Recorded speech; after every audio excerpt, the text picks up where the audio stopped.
Good morning, everybody. Welcome back to Ghosting with Anya. I'm your host, Anya Smith, also known as the author of Anya's Ghost Stories Volume 1 and Volume 2, The Return of the Dead. So, today is 99th episode of Ghosting with Anya. We have one more day for the episode 100. I cannot wait. I hope you're all ready for it. So, anyway, we have a new story for you guys this morning. It's called Her Reflection Blinked First. Either her reflection or she might have to blink first. We'll find out. So, it's almost 10 o'clock in the morning. So it's like 9:47 a.m. I'm here doing live stream. So I just want to say thank you guys for subscribing to my channel. If you guys want to check out my friend's podcast, it's called Ask Fearless. He's probably gonna come back to Read with Fearless. That's another podcast here soon. Right now, he's focusing on his school stuff, like his work assignments, like for school, whatever. But he's working very hard to get where he wants to be, be a graduate, like in his 40s or something like that. I mean, when I left high school, I didn't look back because I didn't want to, stay in school for the rest of my life, even in my 40s or 50s. But, I rather, I'd rather have an actual job outside of school. So here I am, years later after I left high school. So I'm in my late 30s to early 40s anyway. So just want to let you guys know that tomorrow is going to be 100th episode. So we have about 6 episodes left of the 4th season of Ghosting with Anya. I hope you guys are ready for my 5th season, which is like episode 115, but I'm trying to get more than that. But Fearless should probably give me a few more episodes for the 4th season before I, go to my 5th season. So anyway, let's get started on this story. Just grab something to drink, have something to snack on, and get under the covers. And let's get started.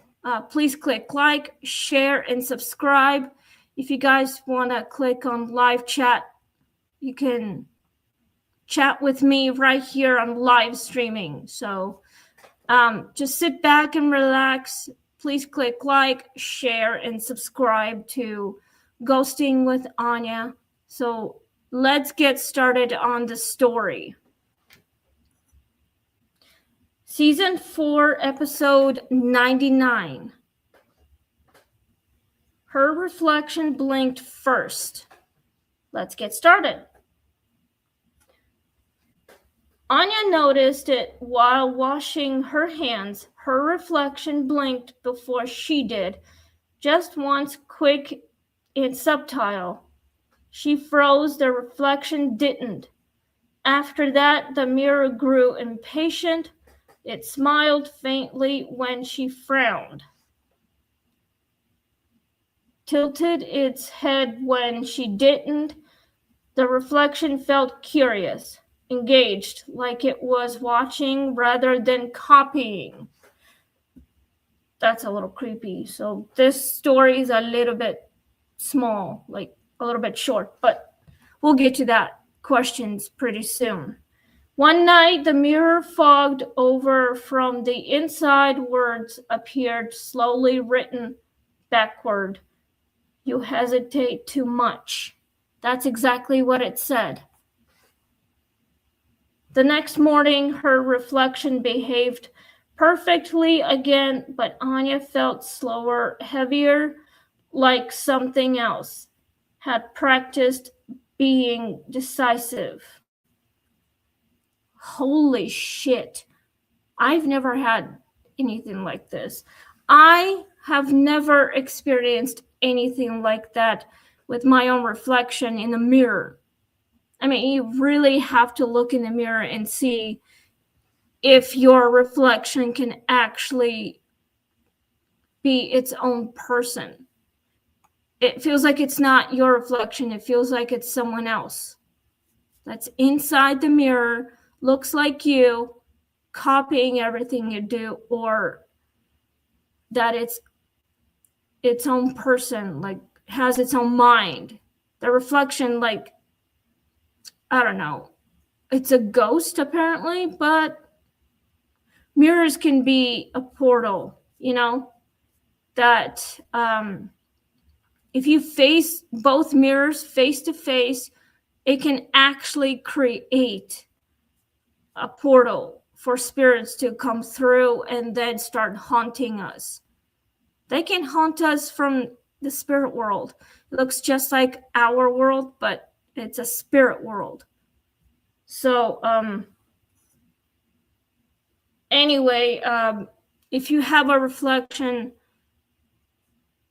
if you don't want to see yourself in the mirror, cover your mirror up, like literally. So, anyway, now let's go to the questions. If any of you guys have any questions, leave me in a comment down below right here on YouTube on the live stream. You can chat with me right here on live streaming if any of you wish to. So let's get started on the questions. We've got only 7 questions today, and again next week as well. So let's get started. Why is blinking significant? I think it's probably because that when you blink, it's like you're trying to see something that you can't really recognize, I blink all the time because, well, if I have something, I'll have to like blink. Like if I have something in my eyes, I would literally start blinking, like you're trying to see something clearly, But sometimes vision can be unpredictable or whatever, but you've got problems with your eyesight, you're like literally blinking. So snow can make your eyes blink. Like if you can't see very well, you blink a lot. But if you see your own reflection and you blink, and your reflection probably doesn't, but sometimes spirits can actually manipulate you and copy your face and your image and your movement and everything. So insignificance can be like, a little strange, anticipation or whatever, but things happen all the time.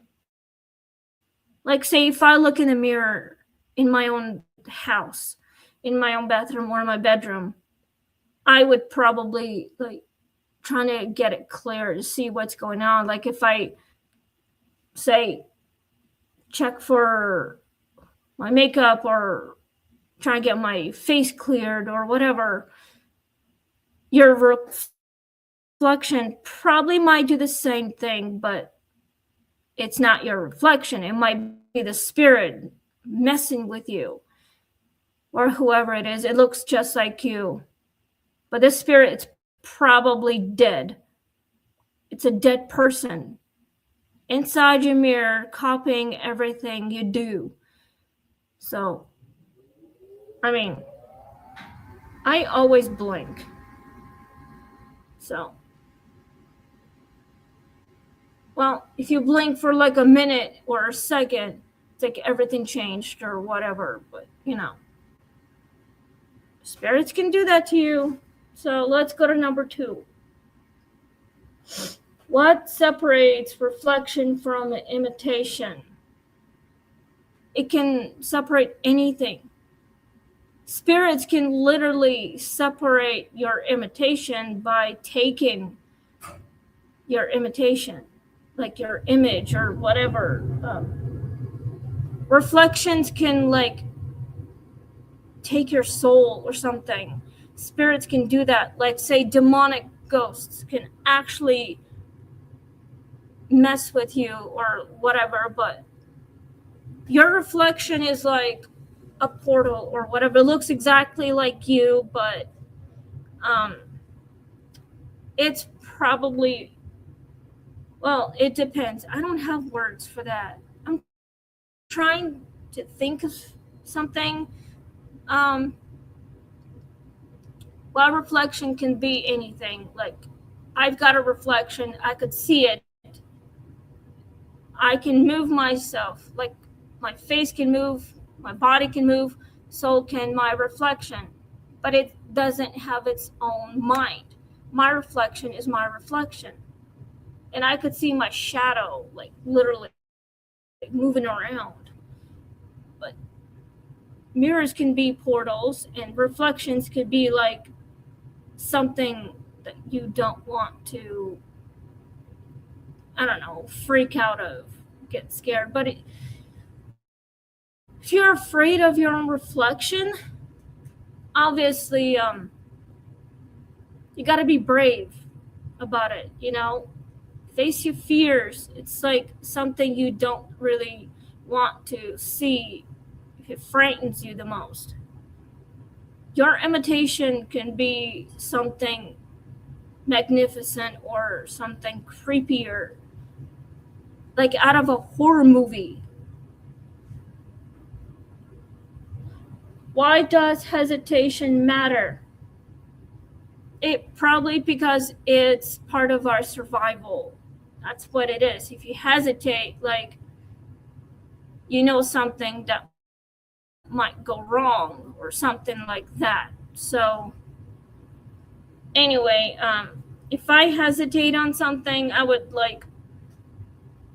I pause for a minute and I make a face. Like, I think of something. If something goes wrong, then you're like a sitting duck. I mean, I try to think of something to answer these questions right here on YouTube. So I'm still trying to figure it out what answers to come up with. My husband is trying to figure out the best answers for his customers. Like he works from home and is trying his best to get the answers for the people who are calling for reservations, do some assistance, like with the technical problems, that sort of thing. He's trying his best, but it's going to take him a while, but he's working very hard. But he's just following the script, like me with this ghost stories. I'm still trying to think of something from my own heart, like by memory. Sometimes my memories can be a little foggy. That's why the answers are not coming up from my own little brain. So anyway, it matters because it's part of my survival. So I'm just trying to survive. This is part of my job, and I love this job. I do this podcast because it makes me happy. It matters to me. It means a lot to me and to all of you guys, because you love watching my podcast. You love this show that I'm in all the time, every Tuesday and Wednesday. Tuesdays in the afternoon, after Fearless is finished with his, I go on mine and I do this, podcast for all of you guys. And every Wednesday in the morning as well. Depends, but So it matters because I love this job. It makes me happy, it makes everyone happy. But, I'm just trying my best to get all the answers for you guys. Some answers cannot pop into my head right away. I have to think of something, but most of them cannot literally come to me. They might come to me in my dreams sometime, but sometimes they cannot. But, let's go to number 4. What learns through watching? It can learn anything. Spirits, demonic spirits, people, anything that could be invisible or somewhere in the shadows, literally anything that we can be watched through, like our own reflection. We can be watched by our own reflection, like in the mirror, like something that's inside watching us through, or something from outside. You never know. I mean, I have a feeling that I'm being watched all the time. Not through this YouTube that I'm doing right now. I mean, I can be watched from anywhere, from any angle, like say from behind me, like literally right now, no one is out there. So, well, Fearless is outside doing whatever he's normally doing. He's on the phone talking to a friend of ours, and I'm here doing my show right here in my studio. So, I can be watched by anything or by anyone. Like last year, when Chris got home from work or something, or like from his thing, he came home one night and he saw something like from the outside. As soon as he sat down, he looked through the window. It's like he saw a spirit watching us. Apparently, I was being watched by a spirit as I was working on my projects and, just relaxing, watching TV while I do some knitting or crocheting or something like that. A gentle old man, like a spirit or something, that lived on the 3rd floor in our building, on our side of the building. He was white, old man. I think he was like in his 70s or 80s. I mean, he had family, but they never came to visit him. So he died alone. And no one found him until days later. So he wasn't rude. He wasn't, crazy, but he was just an old man, living his final days. And then he just passed away. And the next, he came, like his ghost literally came to us and watched us as soon as, well, he passed away. So he was a gentle soul. Everyone loved him, but no one came to visit him. I never met this guy. I don't know his name, but he passed away in our apartment building, like on the 3rd floor. So I think it was, I don't know, apartment 18, I think, or 19. I don't know. It was on our side. So now he's in heaven. We're still haunting our building where we live right now. So may he rest in peace. And I hope he finds his family who actually passed away many years ago. Maybe he's there now, or he's still with us, lingering around. But I hope that he is watching over his neighbors who are still alive, or he's watching over his children, grandchildren probably as well. So, but yeah, anyway, we are always being watched. I'm being watched all the time, not just by ghosts, by other people, like live people, like when I'm working on this show, I know I'm being watched. And it's actually fun being on this show. I love working on this show. I love giving you guys paranormal stories, and I hope you guys are participating on this. I mean, Chris, I hope you're watching this because I hope you're participating on this, even though you're working right now. So let's go to number 5. We have 3 questions left before I sign off. Why does the mirror stop misbehaving? Well, probably because it knows what we are dealing with, probably. It's misbehaving because it likes to misbehave somehow, or it just likes to, I don't know, manipulate us or whatever, let us see what's inside its own thing. So the reason why maybe it's has like stopped misbehaving, probably knows what's going on. So anyway, if you guys have a mirror, if you guys don't want to see yourself in the mirror, cover the mirror up with a sheet of blanket or whatever it is, like a bed sheet or something.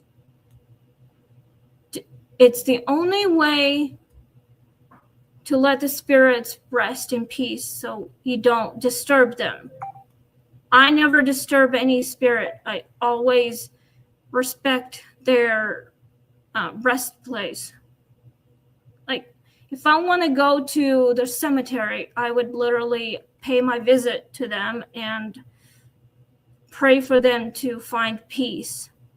I would never mess with their headstones, never take anything from their grave, like ever.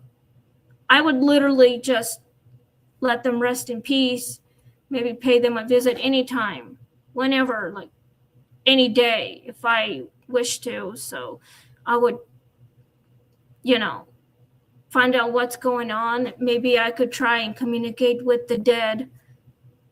If they answer my questions, maybe they can like appear to me almost like a solid person, and they would not attack me. They would smile at me, literally, and they would probably tell me what's going on. I mean, like, they would probably be happy if I paid them a visit and give them flowers, literally, even though I have no relationship with the dead. I'm just an investigator, investigate a lot of paranormal stuff.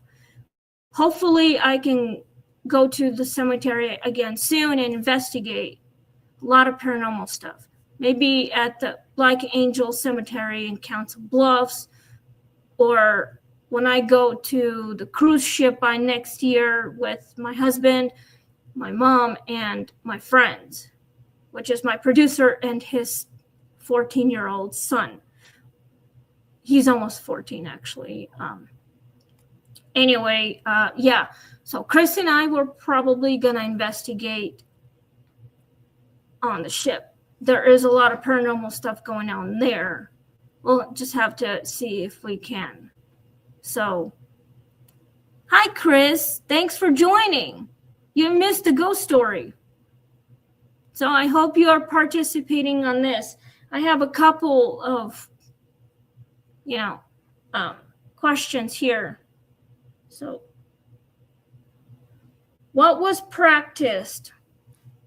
I hope you know this one, Chris. And what was practiced was that witchcraft. apparently. Like, say if there are any witches who actually do practice witchcraft and psychic abilities or whatever. Like, say psychic mediums can practice communicating with the dead, trying to use their I don't know, psychic abilities.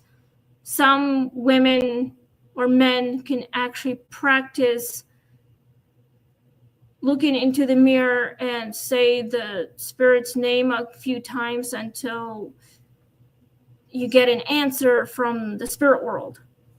Like, say, if you watch some weird supernatural shows and you see some women who are witches, they can literally practice witchcraft and they can communicate with the dead. Like, literally. So, if I were them, I would literally want to communicate with the dead, but not for evil. I would only want to use my abilities for good. Like, ask the spirits if they can watch over my friends and family or something like that, and, you know, other people who are still alive. But, you know, I would literally ask the angels and all other paranormal spirits, good ones, to watch over me and my husband and everyone else. I probably would, but only for good. Chris here always prays to God to make sure that his little sister, my sister-in-law, is, you know, safe and sound, and let her kids grow up healthy and protected. So that's why the spirits are always watching over us. Make sure we're doing all right, living our best lives and everything. Let's go to number 7. One last question before I sign off. My husband says, yes, I do. Of course, Chris. I do the same thing. I pray to God and angels and Jesus to make sure that your sister and the kids are protected, being watched over. Like, if I practice something to communicate with the dead, I probably would. He says, I investigate the cruise buffet. Yes, Chris, we will definitely do that when we get to the ship by next summer with my mother and our friends. Exactly. I would do exactly the same thing. So, would you trust the reflection again? Chris, I hope you know this one. Would you trust the reflection again? I probably would, or I might not. Either one. I trust my own reflection, and my reflection doesn't do anything stupid, like, literally. Yes. That's amazing. Yes, he does. I probably would trust my own reflection. I literally actually would definitely trust my own instinct and see if I can, like, communicate with all the dead people, just trying to get some good answers, trying to help the spirits move on and find peace for them in the afterlife, especially the path for heaven or something. Maybe God can, like, take them into his arms and put them inside heaven so they can find their loved ones who have passed away a long time ago. So, but yeah, I probably would. Anyway, that's all we have for today. Thank you guys for tuning in. Chris, thanks for participating for a little bit. It's already 10 am. Next week we'll be doing a new story. We'll be doing episode 100. Yay! We made it to 100. The new story we'll be doing next week is called The Sink Filled When No One Used It. Something to do like water or whatever it is. I just want to say thank you guys, and get ready to participate on the new story by next week. So hopefully we'll be celebrating for day 100, maybe like episode 100. So now we have about 5 more ghost stories before I go to season 5. So anyway, thank you guys. Have a wonderful day, and please click like, share, and subscribe to Ghosting with Anya. And we'll see you all next Tuesday for episode 100. So all you have to do is scan the QR code that you can go to my profile, especially on Instagram and on TikTok. Scan the QR code with your phone, and it will take you straight to my channel right here on YouTube, Ghosting with Anya. So have a wonderful day, and we'll see you all next week. And stay safe, stay warm, and we'll see you all soon. Day 100, Ghosting with Anya. Please click like, share, and subscribe. And we'll see you all next week. Bye.